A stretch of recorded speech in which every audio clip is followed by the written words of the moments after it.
안녕하세요. 부버지 김현민 기자입니다. 아리랄이 결국 음바페 영입에는 실패한 것으로 보입니다. 이러한 가운데 음바페 영입이 사실상 어려워진 아리랄이 파리 생제르맹 핵심 미드필더 베라티 영입에 근접했다는 보도가 나와서 눈길을 끌고 있습니다. 아리랄이 파리 생제르맹 공습에 따른 선수단의 변화 가능성과 사우디의 미친 영입 행보에 대해서 이번 기회에 다시 한번 알아보도록 하겠습니다. 먼저 그 이탈리아 이적 전문 기자죠. 파브리치오 로마노의 선배로도 유명한 디 마르지오가 음바페 가족이 사우디행을 원한다라고 보도를 한 겁니다. 그러면서 음바페의 결정은 아직 나오지 않았다라고 25일에 보도를 한 건데요. 워낙 그 아리랄에서 파리 생제르맹한테 이적료 3억 유로, 하나 약 4,250억을 제시한 데다가 음바페 개인한테도 연봉 고정 금액이 2억 유로, 하나 약 3천억에 더해서 초상권도 100% 허용하기로 했거든요. 그래서 그 음바페가 1년에 벌어들일 총 연봉 가치가 무려 7억 유로, 하나 약 1조에 달한다라고 유럽 현지에서 보도들을 했습니다. 심지어 그 CBS 기자인 제임스 벤지에 따르면은 아리랄 쪽에서 1년 후 음바페의 레알 마드리드 FA 이적도 허용하겠다고 그렇게 보도를 한 건데요. 그러다 보니까 당연히 음바페 가족 쪽에서는 사우디에서 1년 뛰는 거에 대해 약간 조금 끌릴 수밖에 없는 거죠. 하지만 결과론적으로 음바페는 사우디를 가지 않기로 결정했습니다. 프랑스 정론지죠. 레키프의 상당히 공신력이 높은 기자로 유명한 로익 탄지 기자가 음바페는 사우디로 가지 않는다라고 기사를 올린 건데요. 이걸 이제 그 스카이 스포츠의 소레콜 기자가 어느 정도 정리를 해줬습니다. 내용은 두 개가 거의 다 똑같기 때문에 영어로 보기 쉬운 소레콜 기자의 SNS 내용을 조금 소개를 해드리자면요. 음바페는 사우디로의 역대 최고 이적료 이적을 논의하기 위해 아리랄을 만나는 것에 대해서는 전혀 관심이 없다. 아리랄 대표들은 이번 주 파리를 방문했으나 음바페 캠프와 만난 적이 없다. 파리 생제르맹은 토요일 3억 유로의 제안을 받은 후 아리랄에게 음바페와의 통화를 허락했다. 파리 생제르맹 내부자들은 음바페가 내년 여름 자유계약 신분으로 레알 마드리드 이적에 이미 동의했기 때문에 아리랄과의 통화를 거부하고 있다고 믿고 있다라고 한 겁니다. 여기에 더해 그 스카이 스포츠에서는 음바페가 8월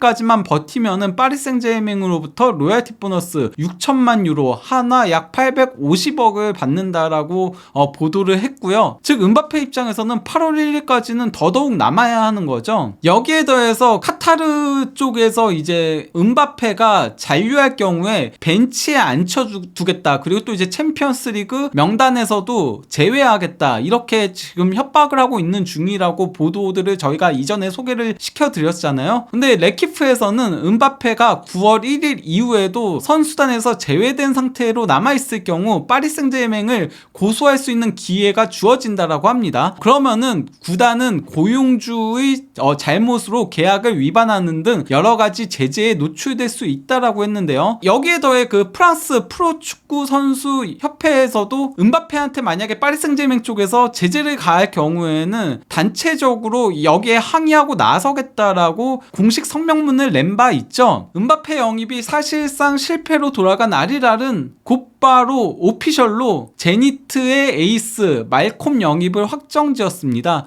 이적료는 음바페의 로열티 보너스와 동일한 6천만 유로, 하나 약 850억인데요. 말콤 같은 경우는 코린치안스에서 보르도로 이적했을 당시 950만 유로의 이적료를 기록을 했었고요. 또 이제 그 보르도에서 바르셀로나로 이적했을 당시 4,100만 유로, 그리고 바르셀로나에서 제니트로 이적했을 당시 4천만 유로, 그리고 이번에 제니트에서 아릴랄로 이적하면서 6천만 유로의 이적료를 기록을 했습니다. 말콤 같은 경우는 비록 바르셀로나에서는 실패했지만은 제니트에서는 4시즌 연속 러시아 리그 우승을 차지했고요. 특히 지난 시즌에는 러시아 프리미어리그에서 27경기에 출전해 23골 9도움을 기록하면서 러시아 프리미어리그 득점왕을 차지했습니다. 여기서 그치지 않고 아리랄은 풀럼 간판 공격수 미트로비치 영입에도 근접한 상태입니다. 원래 미트로비치는 계속 그 아리랄로 이적하고 싶어 했죠. 하지만 풀럼에서 이를 받아들이지 않으면서 선수와 구단 사이에 마찰까지 발생을 했었는데요. 여기에 대해 그 마르쿠 실바 풀럼 감독이 뭐라고 얘기했냐면요. 이상적인 시나리오가 아니다. 그는 다음 경기에 출전하지 않을 것이다. 그는 선수단과 함께 훈련하고 있지 않다라고 하면서 고추 보충을 호소를 했었고요. 이러한 가운데 그 파브리치오 로마노 기자가 24일에 아리랄은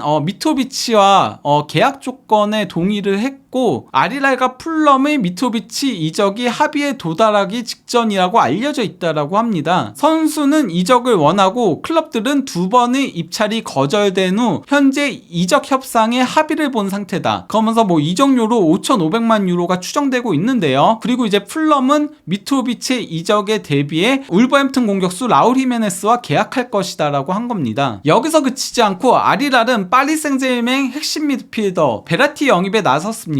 로마노 기자가 독점이라고 해가지고 마르코 베라티 아리랄 이적 거래가 진전 단계에 접어들다. 사우디 구단은 베라티 이적에 대해 파리 생제르맹과 합의에 도달했다. 베라티에게 3년 계약서를 곧 준비 중이고 확인될 예정이다. 모든 것이 계획대로 된다면 히얼이고 순이라고 한 겁니다. 그러니까 이거는 이적이 곧 앞둬두고 있다라고 한 거인 거고요. 그리고 여기에 추가적으로 파리는 베라티의 이적료로 3천만 유로 하나 약 420억 이상의 이적료를 원하고 있다라고 한 겁니다. 그러면은 베라티를 사우디로 보낼 것이다라고 한 건데요. 여기에 더해 그 레키프의 로이탄지 기자 역시도 베라티는 몇 주 동안 팀을 떠나고 싶어 했고 사우디아라비아가 현재 가장 유력한 행선지인 것으로 보인다라고 한 겁니다. 즉 로마노의 독점 내용들이 사실이라고 확인을 시켜준 거나 마찬가지인 거죠. 베라티 외에도 또 다른 미드필더도 현재 이적이 근접한 상태인데요. 칼치오 메르카토 기자인 다니엘레 롱고 기자가 뭐라고 했냐면요. 헤나투 산체스는 로마 이적에 점점 더 가까워지고 있다. 파리 생제르맹과 로마가 이적료에 대한 최종 세부 사항을 논의 중에 있다. 선수 본인이 무리뉴 감독에게 가기 위해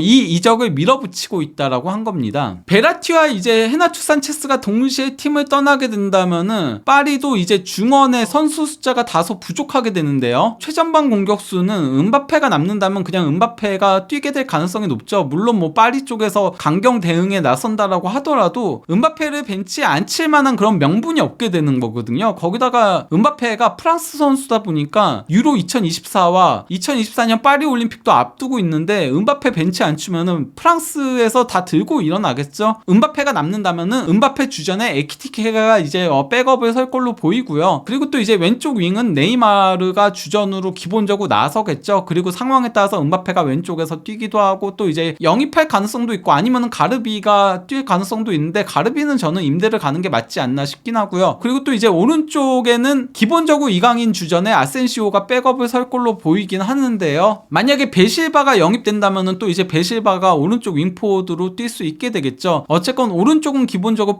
플레이메이커형 선수를 뛰게 하고 싶어하는 걸로 알려져 있긴 합니다. 실제 프리시즌도 그렇게 활용을 하고 있고요. 그래서 이제 만약에 솔레르가 오른쪽 윙에서 뛸 가능성도 있죠. 그렇게 된다면은 아센시오가 이제 왼쪽 윙포워드에서 뛰게 될 거고요. 그리고 또 이제 중원은 우가르테가 이제 수비형 미드필더에서 뛰게 될 거고 은두루가 이제 백업을 서게 되겠죠. 은두루가 프리시즌에 워낙 좋은 모습을 보여주고 있으니까요. 그리고 또 이제 비티냐의 파트너로 이렇게 되면은 이제 자이르 에메리가 조금 급부상하게 될 가능성이 높아요. 자이르 에메리가 지난 시즌에도 잠깐 나왔을 때 상당히 좋았었고 프리시즌 폼도 좋으니까요. 문제는 비티냐와 우가르테 제외하고는 다들 조금은 리스크가 있다는 데 있습니다. 파비안 루이스는 프리시즌 폼이 그렇게 좋지 못한 데다가 엘리케 감독이 스페인 대표팀에서도 아예 외면하던 선수였죠. 솔레르 역시도 프리시즌에 그렇게 폼이 좋지 못한 데다가 지난 시즌 파리에서 많은 비판에 시달렸었죠. 그 정도로 그렇게 좋진 못했고요. 자이르 에메리와 또 이제 은두루는 아직 어린 선수들이거든요. 그렇기 때문에 만약에 중원에서 주전급에서 이제 결연이 발생하거나 제대로 구성되지 않는다면은 베실바가 영입이 되더라도 이강인이 중원으로 이동할 가능성도 충분히 발생하게 된다는 겁니다. 베라티가 있었다면은 베라티, 비티냐, 우가르테 이 세 명의 중원이 너무 확고하잖아요. 하지만은 베라티가 떠나게 되면서 중원의 무게감이 훅 떨어질 수밖에 없기 때문에 그러면은 상황에 따라서 이강인 선수가 중앙에서 뛰게 될 가능성도 배제할 수 없다라고 할 수 있는 거죠. 그리고 수비진은 원래 예상했던 대로 그렇게 갈 가능성이 높고요.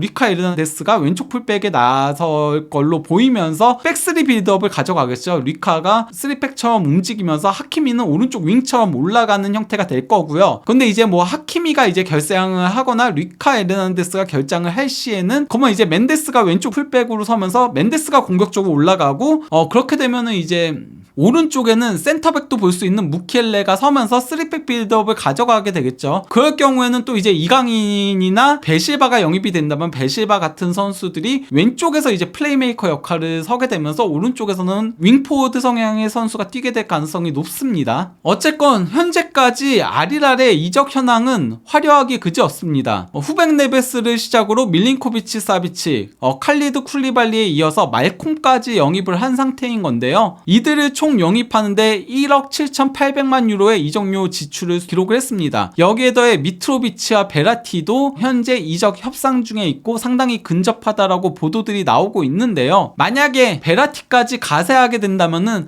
아리랄의 중원은 베라티를 중심으로 후백 네베스와 밀린코비치 사비치가 구축되는, 이거는 뭐 말 그대로 월드클래스 중원이라고 할 수 있죠. 유럽의 어지간한 빅클럽들도 이 중원에 대응하기가 힘들 정도라고 할 수 있습니다. 현재 그 사우디에서 이적 시장을 이끌고 있는 거는 아리랄이긴 하지만요, 그 외에도 다른 구단들도 적극적으로 영입을 시도하고 있는 건데요. 이게 그 사우디 리그 여름 이적 시장 현재까지의 선수 영입 현황을 현 시점 선수 가치로 1위부터 15위까지 나열을 한 겁니다.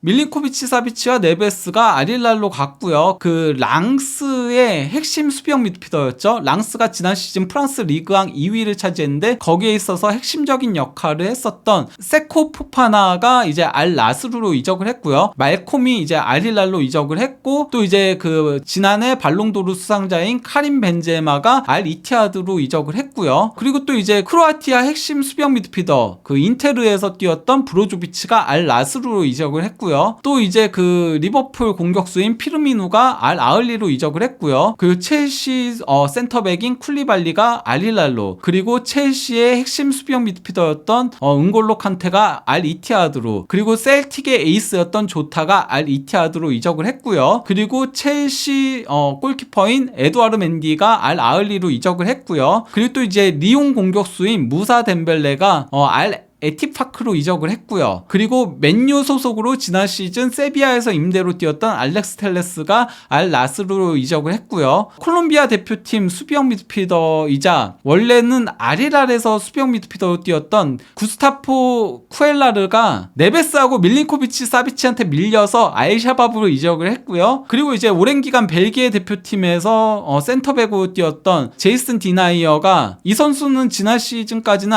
아랍에미레이츠에서 뛰었는데 근데 그전엔 리옹에서 오랜 기간 뛰었었죠. 알파테으로 이적을 했습니다. 여기에 더해서 이제 맨시티 측면 공격수 마레즈가 알 아흘리 이적이 확정적이고요. 이건 확정적인 겁니다. 그리고 또 이제 뉴캐슬 돌격대장인 생 막시맹이 알 아흘리 이적에 근접을 했고요. 그리고 또 이제 그 리버풀 주장인 조던 핸더슨과 세비야 센터백인 레키프가 알 에티파크 이적이 근접한 상태고요. 베라티, 미트로비치가 이제 그 아릴랄 이적이 근접한 상태고요. 또 이제 그 바이에른 공격수인 사디오 마네가 알 나스르와 이적 협상 중에 있고요. 뭐 알 아흘리도 노리고 있다는 얘기들이 있죠. 그리고 또 이제 리버풀의 수비형 미드필더인 파비뉴가 알 이티하드 이적 협상 중에 있습니다. 즉 여전히 더 많은 스타 플레이어들이 사우디로 이적할 가능성이 매우 높다라고 할 수 있겠는데요. 여기에 대해 프리미어리그 사무국 CEO인 리차드 메스터스가 이제 그 BBC하고의 인터뷰에서 뭐라고 얘기를 했냐면요. 새로운 일이 분명 일어나고 있다. 사우디 프로리그는 2030년까지 상위 12위 안에 드는 리그가 되고 싶다고 밝혔다. 그들은 리그와 클럽의 위상을 높이기 위해 선수와 감독에게 투자하고 있다. 하지만 프리미어리그가 지금 같은 인지도와 경쟁력, 수익 측면에 도달하는데 30년이 걸렸다. 현재로서는 크게 걱정되지 않는다. 즉 프리미어리그가 오래 걸렸으니까 사우디도 그러려면 상당히 오랜 기간 투자를 해야 된다는 얘기인 겁니다. 그러면서 뭐라고 했냐면요. 사우디 클럽도 다른 리그와 마찬가지로 선수를 구매할 권리가 있다. 이건 이제 그 스포츠 워싱 관련해가지고 뭐 이제 게리 네빌이라던가 제이미 캐러거가 이제 강하게 비판을 했잖아요. 여기에 대해 이제 반박을 한 겁니다. 그러면서